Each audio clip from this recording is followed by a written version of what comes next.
Forget any of those webinars or the things that are going to guarantee you audience growth. If you have to pay for someone's advice about how to grow your podcast, you are wasting your money. That was Rob Walch, and this is Podcast Ninja.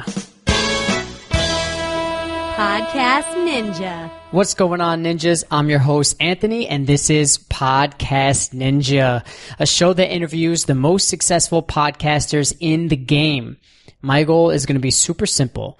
Uncover the best podcasting strategies that you can apply to your show.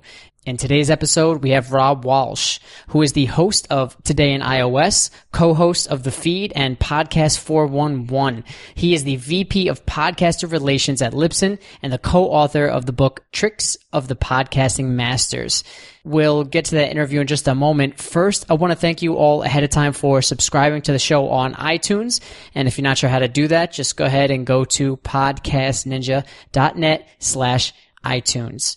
Now, I really think you're going to love this episode with Rob because he talks a lot about all the BS strategies that you hear about how to improve your podcast. And on the flip side, you'll be able to pick up a few key strategies that will help drive traffic to your podcast. Now, with that being said, it's time to get into the show.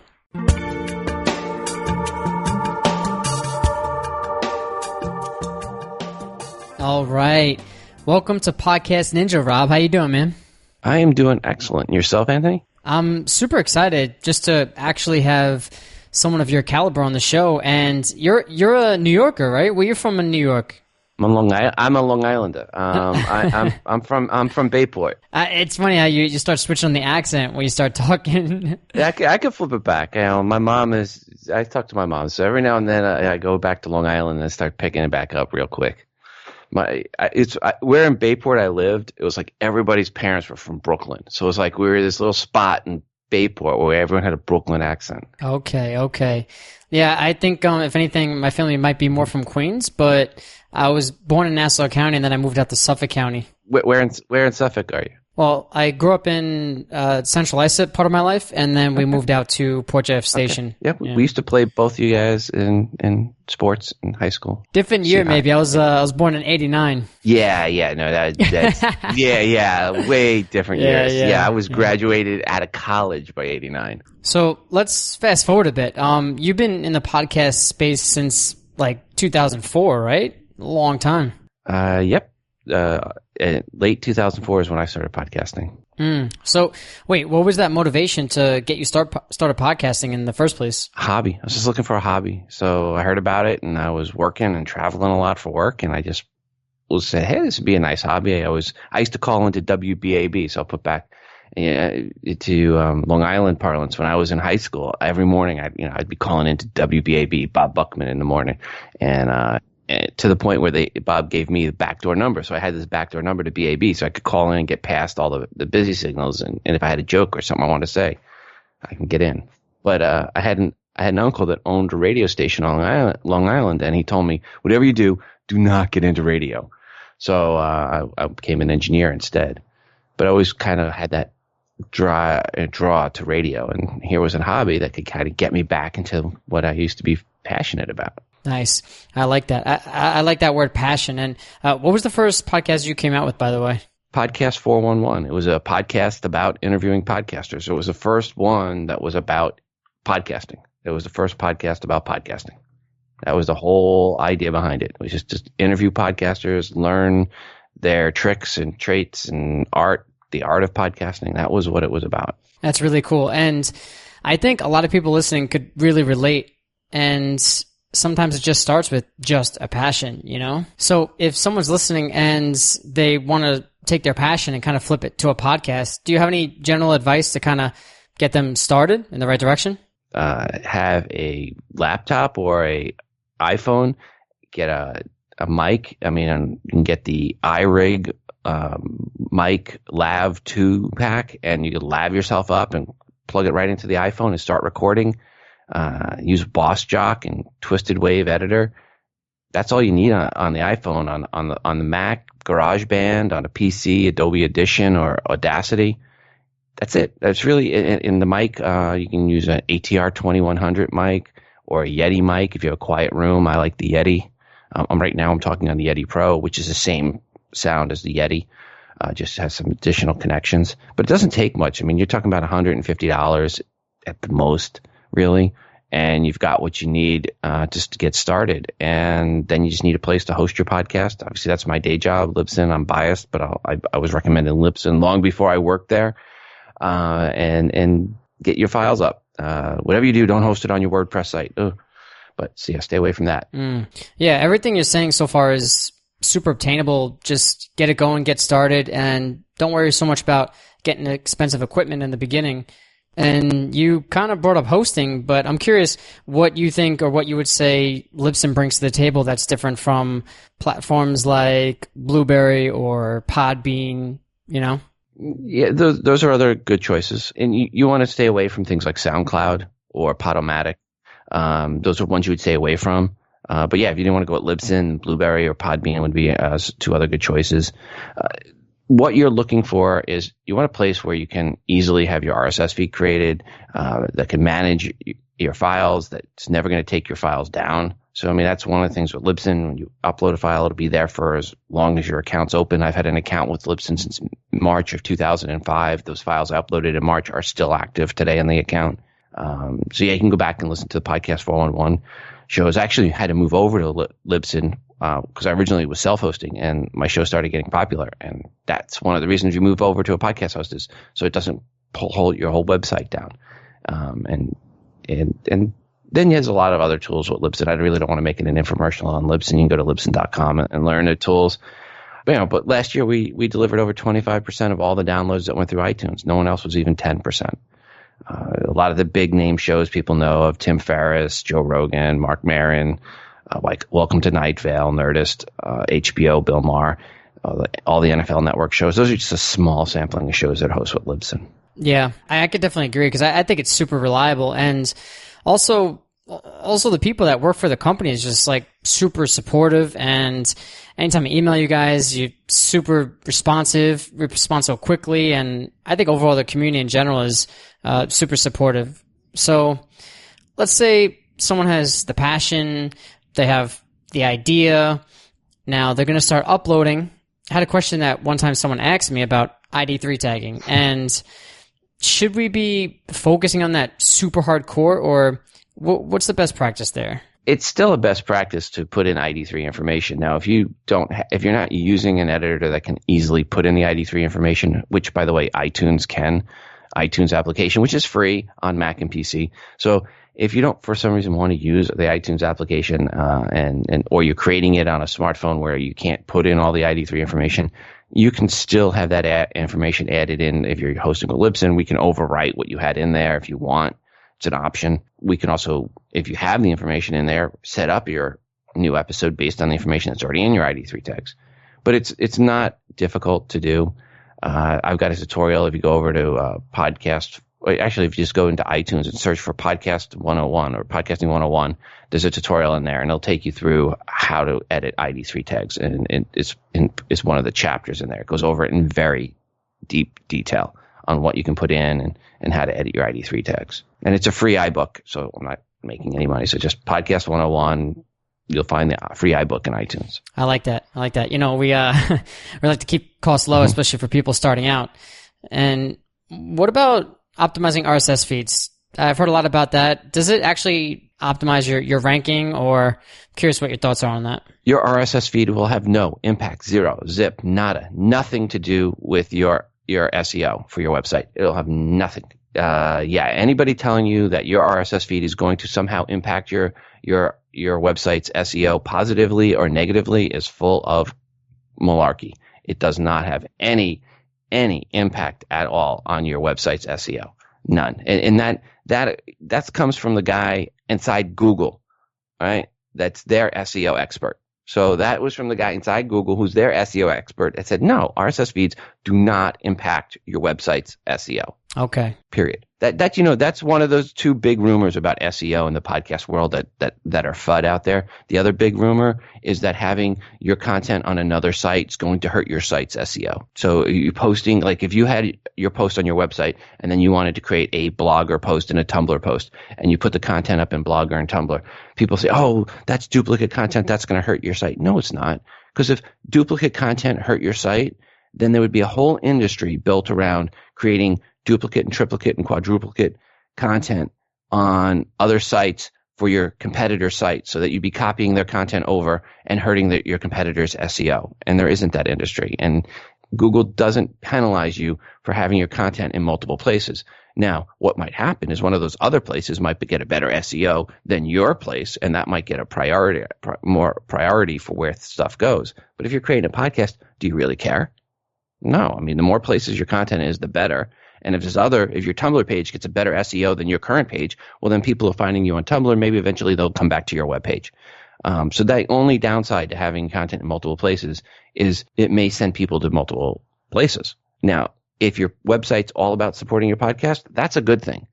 If your podcast is about supporting your website, then maybe you want to think about that. If the whole job of your podcast is to drive people to your website so you can harvest email addresses, then you might want to rethink it. But it's not going to hurt you SEO wise. It won't hurt you SEO. Okay.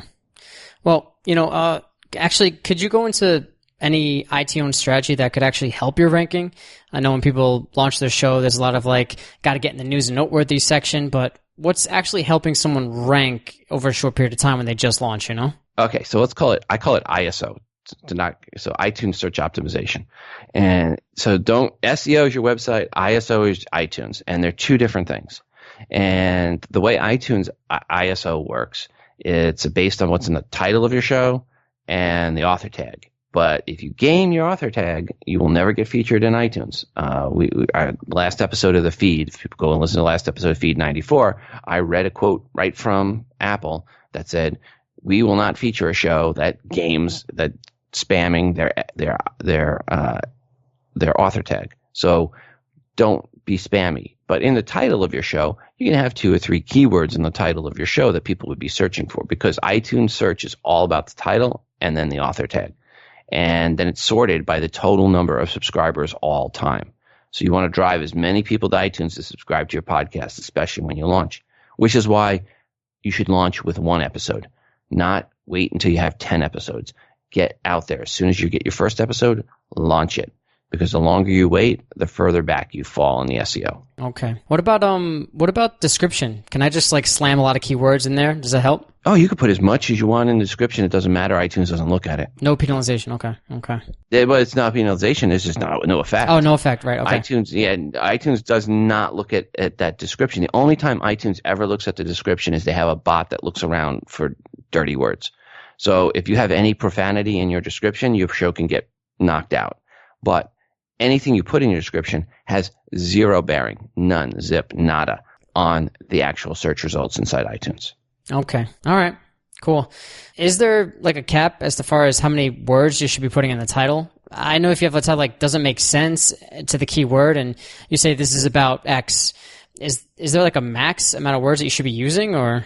Yeah, I mean, you want to keep it shorter. If it looks spammy, it's spammy. And if it looks spammy, iTunes won't feature it. So it's a judgment call. So if your title is, Podcast Dojo, and then you go dash podcasting dash audio optimization dash iTunes optimization dash this dash that, they're going to know you're spamming.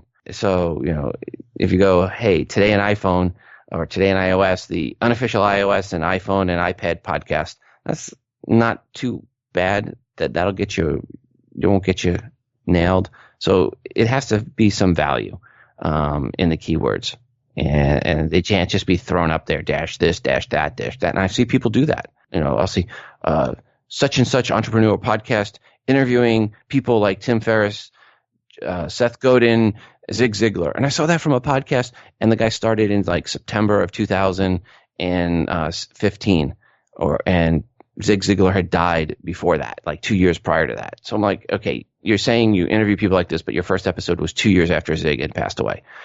Yeah, that's going to be a really bad interview. Yeah.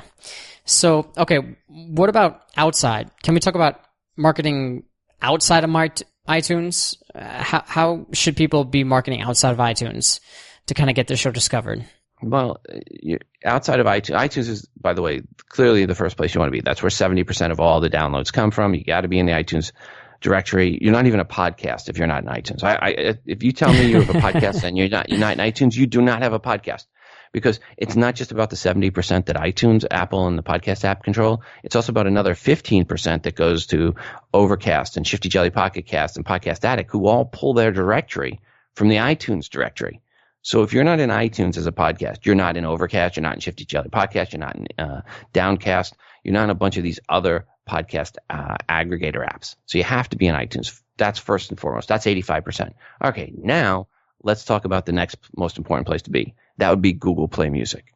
And that's because Google Play Music is the only native place to discover podcasts on Android. So you have to submit to Google Play Music.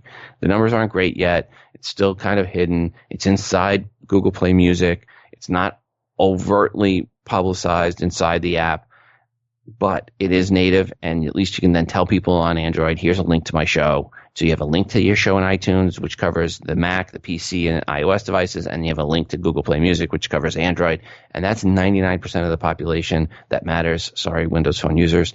And that's where you're covered. After that, then you get into nice to haves. Stitcher is a good place to be. Tune in, iHeartRadio. If you're hosting with Libsyn, you've been there for 2 months, you can go in and add your iHeartRadio destination, automatically get in. If you're with Libsyn, you can email me, Rob, R-O-B, at Libsyn.com, and I can help you try to get into Spotify. They're still curating that. It's another really good place to be if you can get in. So those are some of the key places. Then I think after that, you want to have an app for your podcast. I think it's really important as a podcaster to have your own personalized app, because now you get into the app stores. People can discover you in those app stores where there's 100 million people or so each month downloading podcasts. There's 2 billion people a month downloading apps. So that's a huge place to be discovered as a podcast, is having your own app, again, with keywords in the title of that app. So people searching through the iTunes App Store, or the iOS App Store, I should say, or the Google Play Store, or the Amazon App Store, will discover your show as this free app. They have no idea what podcast might be, but they know what these free apps are. And hey, it's a free app that's in the area covering what I want. The Podcast 411 podcast I have every month, 60 to 100 downloads of that app. People discovering my show in the app stores. So, I mean, that's good. Yeah. So you want to get on as many platforms as possible, right? Makes sense, especially if it's free. Now, my question is, half the podcasters out there are getting, on average, let's say 200 downloads within like a 30-day cycle, right? Like, where do you draw that line to say, okay, now it's time for an app, As soon as you have 3 episodes ready. I think, I mean, honestly, every show should have an app. It doesn't matter. I mean, if you've got a show that's a niche, get an app out there. It doesn't cost much. If you're hosting with Libsyn, you have a $20 account, it's an additional $10 a month and $50 one-time setup fee. It's not huge. Then you have to have a developer account with Apple, which is $99 a year. But Google Play is $25 one time. But it's a more personalized connection. You get this app, you've got this icon on their home screen. I can't recommend it enough. Again, if you don't do it with us, check where you're currently hosting, see if they have an app, or go out and get a third-party app. There's other services that do it. Just don't do Chatwing. Those guys totally spammed the entire podcasting community. Stay away from them. Spammers. Don't like it when people scrape the email addresses and spam the whole community. Yeah. I think it's really important to, I guess the flow I'm trying to get here is keep it organic as possible. I think that's the truest way to share podcasts and, share your passion behind the podcast. And just to kind of go a little bit more into the show notes, I had a question about transcribing. Is transcribing still cool to do, or do you get penalized on that, or no, what are your thoughts? Transcriptions are good from the point of view back onto your website for SEO value. So having a transcription having it in another post or in the show notes on just the website, but don't put it in your show notes in the RSS feed. Your RSS feed gets really unwieldy when you do that. So if you're going to do it, have your show notes, but not part of your RSS feed for your podcast. But you can have them in the description for your show, or have a secondary post that you put up that you time it to be right before, so when people go to your show notes or your website, you see the episode, and then right below it is the transcription. I do see value in it, absolutely. Now, is it a great value? No, because at the end of the day, your website is going to generate about 5% of your traffic if your show gets successful. Successful podcasts, when I look at shows that are doing well, they're less than 5% of their traffic. Really big shows are less than 1%. They're a fraction of a percent, a small fraction. Like Hardcore History, Dan Carlin hardly gets any traffic to his website, but he gets 5 to 10 million downloads an episode.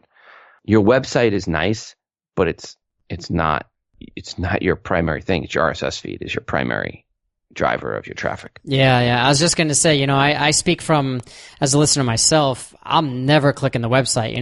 Like I'm just scrolling the notes, whatever app I'm using, and if it's not there, I'm not going to go any further. I Right. think, yeah. Your transcription is not meant for your listeners so much. It's meant for potential listeners and people searching. Now, some people will go and look at the transcriptions and they want to see what was said. But ultimately, your listeners, the reason they're listening is they don't want to read. They're consuming content via audio. So it's a nice little bonus for a few of your listeners. But overall, the real value in your transcription is not your listeners. It's for getting potential new listeners. Okay. Now, do you have any other last tip as far as how someone can grow their podcast audience a bit faster? People want to get that quick punch when they launch their show and they want to go fast. What would you say? All right. Well, first off, forget any of those webinars or the things that are going to guarantee you audience growth. If you have to pay for someone's advice about how to grow your podcast, you are wasting your money. You might as well just throw that all on Facebook ads for your show, because that's going to get you better value than anything you're going to buy, any advice anyone's going to give you, because there's no magic bullet that really works. The only thing that works is really good content. Word of mouth marketing is what works to grow your show. If you talk to all the big shows, you ask them, how did their show grow? Word of mouth marketing. Their audience told their friends. So you have to have good content. You got to concentrate on the content. You got to edit your show, make it sound good, clean it up. And those are little small things. People don't want to hear this, but it's about the content. And then engaging with your audience. Somehow interact with your audience. Get a call-in number. Get an email address where they can reach you. Answer those emails. Reply, play the voicemail messages that people send you on your show. Get your audience involved. They'll go out and promote your show. That's the best thing. Now, there is one thing that will work when you launch a show. And I should pull up one thing that we've seen work. If you have an organically created email list, it's an email list of people that know you, that opted in, that you have. When you launch your show, you can send out a blast to them with a link to your show in iTunes. That does work and help in growing your show, because that helps push you up in the rankings. It doesn't take much to push you up in the rankings in iTunes. And that's the only thing on a launch strategy that I've actually seen work. Okay. All right. So that's good. I think that's good. I think that helps out a lot. And I think there's a lot of myths and confusion on like what works, what doesn't. And whoever is listening to this episode is probably thinking that they have a better grasp on this, hearing from you, and your experience. You've been in the industry for so long. And I kind of want to ask you, as far as like any additional information, like if someone do you have any books or anything like that could actually help them stay up to date with something like this? The information's always changing. You know what I mean? Probably the best SEO book out there is The Art of SEO. It is a Bible. It is big and it will cover a lot of things. So The Art of SEO is a really good book. So if you want to stay up on SEO, look at that one. But it's always ever changing, and there's a lot of different sites out there that you can read. But one thing, don't believe a lot of the FUD you hear in the podcast community. For the longest time, people will run around going, you can't have duplicate content out there. It'll kill your SEI. No, Google will not penalize you for that. That's not one of the things they penalize on. It doesn't make any sense. You got to say, does this pass the sniff test? Just like the SEO, the SEO, your RSS feed is going to help you SEO. Does that even pass a sniff test? Remotely pass it. Why would your RSS feed help your website? Google, think about Google's whole strategy. It's for people to go to websites, right? And for them to then click on ads. The only thing going to your RSS feed is aggregators. It's not people, it's aggregators are looking at your RSS feed. Aggregators aren't clicking on banner ads from Google. So it doesn't hurt you, it doesn't help you. It doesn't pass the sniff test. And beyond that, Google themselves, their SEO expert, I found a post where he talked about it. He said, no, RSS feeds do not impact your SEO. Okay. Well, there you go. There you have it. Rob, I really appreciate you coming on, man. Just sharing so much knowledge. I hope someone soaks it up and applies it to their show. And if someone wants to reach out and they have any questions about anything, what's the easiest way to reach out to you, man? Rob, R-O-B as in Robert, at Libsyn, Libsyn.com. Email me. I'll answer any questions you have about podcasting or Libsyn and help you get going. And again, if you want a free book on how to do it, just look for Podcast 101 in iTunes. It's a free book. Take you from nothing to a podcast in 2 hours, and you're good to go. I like it. All right, man. Thank you again so much for coming on, and I'm sure we'll talk in the future, man. Take it easy. All right, Anthony. Thanks for having me on the show. All right, Rob. Take care, man. Thank you for listening to the second episode of Podcast Ninja. If you want to check out any of Rob's podcasts, or you want to check out his podcasting gear, or you want to check out his free Podcast 101 app, go ahead and go to podcastninja.net/2, and I'll talk to you in the next episode. Peace. Podcast Ninja.